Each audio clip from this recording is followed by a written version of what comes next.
terkenal juga nasionalisme. Iya nasionalisme. Bukan itu. Angkat tanganmu untuk Indonesia. Nasionalisme. Bener gak lagunya? Di sini boleh sekasar apa sih? Bebas. Goblok. Hei, kamu. Iya, kamu. Mau dengerin dan tonton versi lengkapnya? Download aplikasi Noise Di App Store dan Play Store. Download sekarang. Eits. Jangan lupa subscribe YouTube channelnya Noise sekarang. 3 opini terhadap 3 berita Di dalam satu meja. Selamat datang di Ruang 28. Selamat datang Noiser dan para Noise di podcast terbaik di Noise tentu saja, yang menjadi tulang punggung Noise. Kania-mania. Oh ya, Kania-mania juga selamat datang di sini. Dia soalnya wakil Dewan Pembina.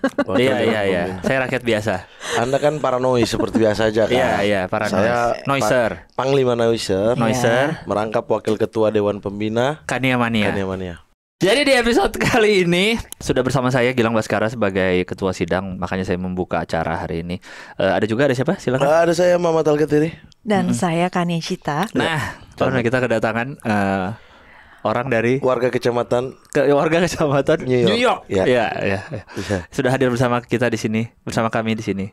Panji Pragiwaksono. Yang siniar hiduplah Indonesia Mayanya mengandalkan intelektualitas dong. Bukan mengandalkan handphone. Dari gue tuh punya berapa ratus sih episode, gue nggak tahu lah. Dari berapa episode itu palingan gue cuman berapa yang pakai handphone. Sisanya 456 episode. Wow. Udah 450. Iya, dari 456. Emang kalian berapa? Kita berapa? 100-an ya? Iya. So-soan lu di hadapan gua, lu diam lu semua lu. Dari 465 episode yang pakai handphone paling 400? Enggak 30. Ada ya. Cuma 30 enggak sebanding lah sama 465. Iya. Oke. Enggak jelas banget orang. Ada 2 kali hela nafas aja tadi ya. Emang selalu gini. Lalu gini, sampai gue sering ditanyain orang, kan lu bisa ya kan ya bercakap-cakap dengan Mamat ya? Iya benar ya. Itu sebenarnya pertanyaan semua orang. Iya. Kok semua orang bisa ngobrol dengan tenang ya bersama dengan Mamat. Oke, karena kita sudah ada Panji di sini, kita akan membahas hari ini temanya adalah tentang industri kreatif. Yes. Karena Panji ini kan One of the OG ya. Yes. Anjay. Creative planner, terkenal juga nasionalisme. Iya nasionalisme. Bukan itu. Angkat tanganmu untuk Indonesia. Nasionalisme. Bener gak lagunya? Di sini boleh sekasar apa sih? Bebas. Goblok. Tapi gue bener dong, angkat tanganmu untuk Indonesia bener. Betul, itu benar. Itu bener. Kok tadi nasionalisme? Dia lagi ngomongin buku gue. Dia Bukan lagunya itu Lah, gak ada. saya mau tulis lagu nasionalisme buat Bang Panji, boleh dong. Iya, enggak dia nge-crossing aja nasionalisme disambungin ke rap. Tolol emang. Arti gue. Bego. Aduh. Kita akan masuk ke pembahasan. Seperti biasa akan ada 3 topik yang akan kami keluarkan dan akan dibahas bersama Bas. Panji. Apa? Yang runut ya. Kalau nggak kita malu sama Itu udah runut Benny. Kita udah runut kan? Dia udah runut goblok. Iya. Dia lagi ngomong runut malah dirapihin Bukan, lagi. saya ingatin lagi ke depan ini. Kita runut ya, supaya kita gak kalah sama Yang tim B. ngacak runutannya tuh lu ngomong barusan. Ini lagi ngomong runut dipotong. Lanjut. Yang selalu Mamat lakukan. Oke, kan kita mulai dulu. Pertama dari yang tadi juga ngeluarin overview pertama dari Mamat Al-Katiri soal pembajakan, Mat. Menurut gue, Iya, gue bisa panjang banget nih ngomongin soal ini. Boleh Pak. Ini forte gue. Menurut gue pembajakan nggak bisa stop, tapi bisa dikalahkan. Nah, yang membuat kita semua ini nggak selesai ngomongin soal pembajakan adalah semua musisi di Indonesia teriaknya stop pembajakan. Nggak bisa. Oh, semua pelaku industri kreatif ya, bukan Iya. musisi doang ya, tapi Iya, stand up kebanyakan comedian. sih musisi. Oh, yang sekarang lagi rame. Filmmaker ya, juga terutama. nggak? Filmmaker sekarang karena ini gue ngomong aja ya. Iya. TikTok tuh sangat tidak berhasil dalam menghentikan pembajakan. Oh ya, film terutama ya. Parah benar. banget, bisa Iya. sampai 24 video TikTok tuh keluar terus gitu. Nah, makanya sekarang sineas terus udah gitu gusar, dan salah satu cara yang mereka ambil juga cara menciptakan efek jerak gitu, yang mana menurut gue nggak efektif. Jadi kalau menurut gue pembajakan nggak bisa di stop karena udah ada dari zaman dulu sampai dengan sekarang dan masih ada, tapi bisa dikalahkan. Nah kalau prinsip itu yang dipegang, terus kita mulai mikir gimana cara ngalahinnya. Nah kalau mau tahu cara ngalahinnya, berarti lu mesti ingat ada 3 jenis customer. Ada product oriented customer, ada value oriented customer, sama ada price oriented customer. Boleh lanjut lagi nih gue? Boleh. Agak serius kan? Nggak apa-apa. Ya, kalau product oriented customer pedulinya cuma produk terbaik. Mau itu masih buggy, masih jelek, asal ini adalah yang terbaik, rilisan terbaru, gue sikat ya tuh. Walaupun harganya masih mahal banget. Iya. Yang kedua value oriented customer, orang yang masih menimbang-nimbang duit yang gue berikan dengan nilai yang gue dapat. Jadi dia masih berhitung tuh, oke, kalau gue beli ini dapatnya apa? Oh, dapat tiket ini tapi plus ada merchandise plus ini secara nilai masuk akal nih. Oke lah gue beli gitu. Atau yang ngeluarin siapa? Slang. Gue slankers banget sehingga beli albumnya tuh ada nilainya untuk gue. Tapi kalau misalkan Padi ngeluarin album dengan harga yang sama, karena Padi nggak ada nilainya di mata gue, nggak gue beli. Jadi ada value oriented customer. Nah, ada price oriented customer yang cuman peduli murah. Selalu ada tuh. Argumen pendukungnya banyak banget deh. Dari ekonomi, emang gue orang miskin, sampai menurut gue melakukan itu adalah smart buying. Ada banyak perempuan-perempuan yang ngapain gue beli LV asli? Nih lihat, lu juga nggak tahu kan bedanya kan? Smart nih gitu. Nah, untuk price oriented customer ada ya argumen seperti itu. Ada. Price oriented customer hanya peduli yang murah sebisa mungkin gratis. Nah, yang beli pembajakan udah jelas price oriented customer. Ya berhenti mikirin mereka. Mikirin value oriented customer sama mikirin price oriented customer. Sama produk oriented customer. Sebagai seniman tuh, daripada gue menyuruh orang berhenti, mending nanya gimana caranya ningkatin value gue sebagai seorang seniman di mata masyarakat gitu, di mata fans gue gitu.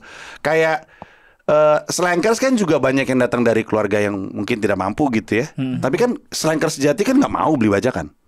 Berarti kan di mata slankers, slang ketika ngeluarin album ada nilainya, cukup layak untuk gue nahan duit, nggak jajan segala macam supaya bisa beli. Nah tapi seniman itu daripada nunjuk diri sendiri, lebih sering nunjuk orang. Jadi daripada dia fokus gimana caranya produksi gue bagus, nilai-nilai gue oke, kerjanya stop pembajakan. Ya lu bikin aja musik yang bagus. Bikin aja musik yang layak dikoleksi gitu. Karena kan sekarang kan orang kan ketika beli fisik kan karena pengen kolek ya, biar minta tanda tangan dan segala macam ya kan. Tapi kalau misalkan albumnya juga culun bentuknya, artworknya seadanya, terus nggak ada tambahan apa-apa, ngapain dikoleksi kan gitu. Jadi menurut gue pembajakan itu di konsumen pembajak produk bajakan itu adalah kalangan yang nggak usah dipikirin gitu. Pada saat yang bersamaan, nanti ketika dia ekonominya oke, nanti dia geser tuh jadi value oriented customer. Waktu itu Bill Gates pernah, ini salah satu trip awal Bill Gates ke China. Terus saat itu 95%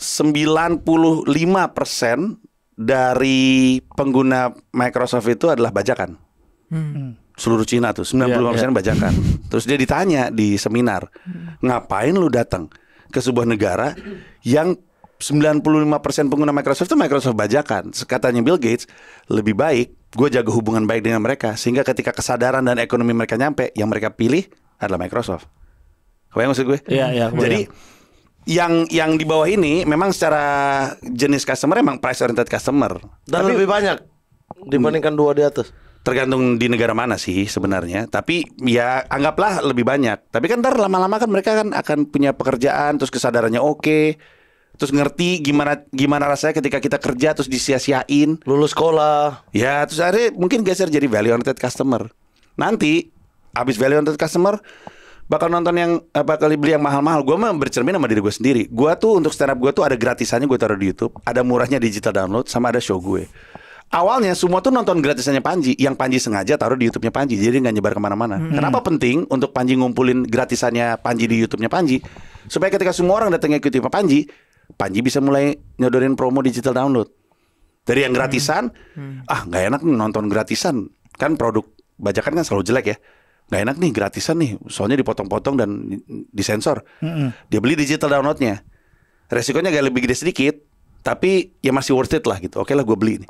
Abis nonton digital download, biasanya responnya adalah, lama-lama pengen datang ke sana, jadi beli tiket. Jadi funnelnya tuh kejaga gitu. Nah jadi daripada kita sibuk-sibuk stop, mending lu mikirin gimana cara ngalahinnya. Nah, cuman memikirkan cara mengalahkan pembajakan membutuhkan ilmu baru gitu. Sama kayak hidup dari musik sama bisa bermusik itu dua hal yang berbeda gitu. Ngerti maksud gue? Iya. Kayak bisa stand up dan bisa hidup dari stand up kan dua hal yang berbeda. Iya. Kebanyakan orang cuma pengen belajar stand upnya aja, tapi nggak mau belajar hidup dari stand up. Nah, kalau misalkan hidup dari stand up, hidup dari musik, hidup dari fotografi yang nggak dipikirin, boro-boro bisa mikirin strategi ngalahin pembajakan. Itu saja dari saya. Terima kasih banyak. Belum Mas, belum selesai seminarnya, belum mau berangkat ini saya. Belum Rapat masih panjang. Iya. Belum. Tapi Iya. itu Terus tadi Iya. dari Mamat ada respons nggak? Iya, tapi bagaimana membuat si tiga ini itu naik level terus, Bang. Yang dari Itu strategi ininya dari nih. pride doang naik ke value, itu gimana cara menumbuhkan mereka gitu? Price. Price kan paling atas. ya tadi lu bilang pride. Pride. Ini paling bawah apa? Product, value, price. Price. Tadi pride. Anda ngomongnya. Saya kira yang cari kebanggaan doang, pengen punya doang. Pride bagus. Bagus. Iya. Cepat bener mikirnya tuh ngelesnya tuh. Itu naiknya gimana? Masa kita biarin aja nanti mereka tumbuh sendiri, nanti pindah jadi value, nanti pindah jadi produk dan lain sebagainya. Sebenarnya ada dua cara. Sistemnya bisa hanya fokus berkesenian yang bagus aja. Bisa aja. Udah aja lu bikin seni yang bagus. Kualitinya aja Iya. terus. Nanti lama-lama orang akan begitu mengagumi kualitas lu. Dan kualitas kita bukan cuma ngomongin teknis ya, dalaman juga. Istilah gue tuh karya tuh ada dalaman dan luaran. Dalaman tuh sifatnya konseptual, luaran tuh sifatnya teknis. Ya. Kayak teknis tuh suaranya bagus, rekamannya bagus, terus productionnya bagus. Tapi dalaman tuh pesannya yang bagus. Kayak lagu Yura yang apa ya, Jalan Pulang atau apapun itu kayaknya secara lirik tuh kena banget gitu. Nah, kalau itu bagus, luaran atau pendalaman, nanti juga akan kebentuk kok menuju ke sana. Makanya lu jangan habisin waktu lu sia-sia dengan bilang stop pembajakan sebenarnya. Ada unsur orangnya juga tapi nggak sih, Ci? Kayak misalkan kalau tadi dalaman dan luaran ini kan lebih ke konten ya. Tapi gue ngeliat ya ada unsur personnya itu sendiri gitu, bahwa kayak terlepas dari karyanya gimana, tapi ketika elunya sendiri kayak likable banget, kayak orang juga tipe yang gue mau support, kayak udah cult lah gitu, bisa cult level lah gitu, kayak misalnya kayak K-pop gitu kan, sebenarnya kan orang punya fanatisme yang luar biasa ke orangnya, actually ke the person gitu ya nggak sih?